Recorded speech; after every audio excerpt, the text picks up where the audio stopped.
प्रमुख भवन। अंकिता ने पूछा। चित्र 2.3 में एक कुंड जैसा क्या दिखाई दे रहा है? शिक्षिका, इस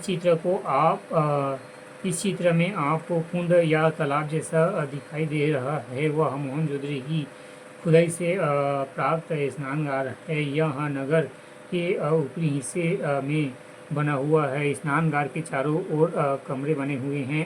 बीच आंगन में चौकोर कुंड है। यह कुंड लगभग 12 मीटर लंबा एवं 7 मीटर चौड़ा और 25 मीटर है क्या? 25 मीटर नहीं, 2.5 मीटर गहरा है।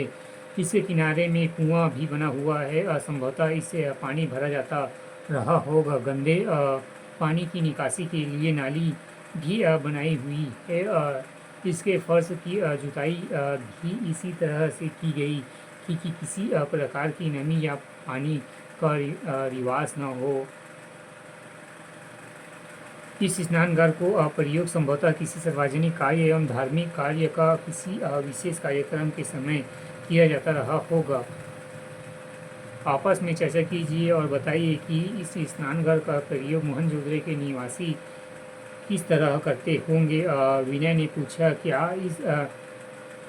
पूछा, क्या इस तरह का कोई और भवन भी प्राप्त हुआ है? शिक्षिका, विनय, तुमने ठीक पूछा। हड़प्पा की खुदाई में भी एक विशाल भवन का पता चला है जो गोदाम की तरह का है। ऐसे अनुमान लगाया जाता है कि अन्नगार अनाज रखने का स्थान होगा। ऐसे भवन सिंधु घाटी के और जगहों से प्राप्त हुए हैं और संभवतः इन अन्नगारों के आसपास के गांवों से कर के रूप में प्राप्त अनाज रखे जाते होंगे। इनका उपयोग प्रकृति आपदाओं जैसे भूकंप, बाढ़ या सूखे की स्थिति में निपटाने के लिए किया जाता होगा। शासन व्यवस्था। सोनू ने पूछा, सिंधु घाटी वासियों की शासन व्यवस्था कैसी थी?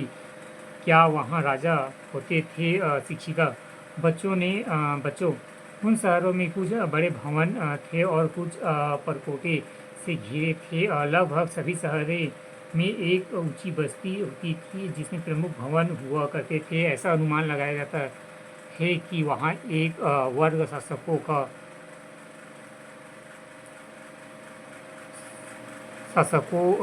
था जो शासन चलाते होंगे। संभवतः केंद्रीय शासन व्यवस्था रही होगी जिसके अधीन अन्य छोटे छोटे प्रांत होते होंगे। वहाँ राजा होते थे या नहीं हमें सही पता नहीं है, किंतु मूर्तियों को देखकर लगता है कि वे उनके राजाओं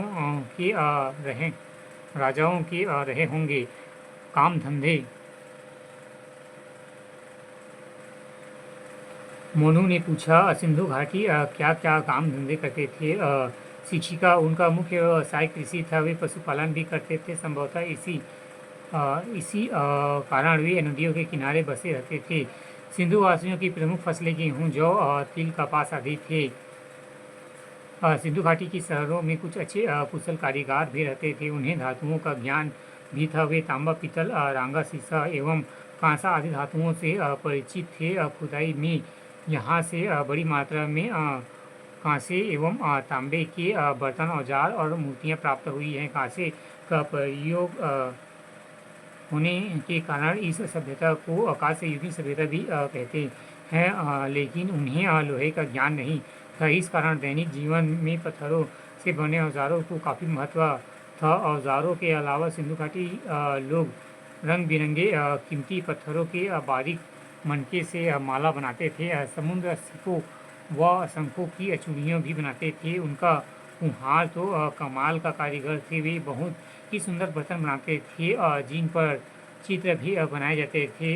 जहाँ उद्योग से संबंधित वस्तुएं कुम्हार के भट्ठे, कांसा बनाने वाले कारीगर का भट्ठा, कपड़े रंगे के भट्ठे और मनके बनाने के कारखाने में के अवशेष भी प्राप्त हुए हैं। व्यापार।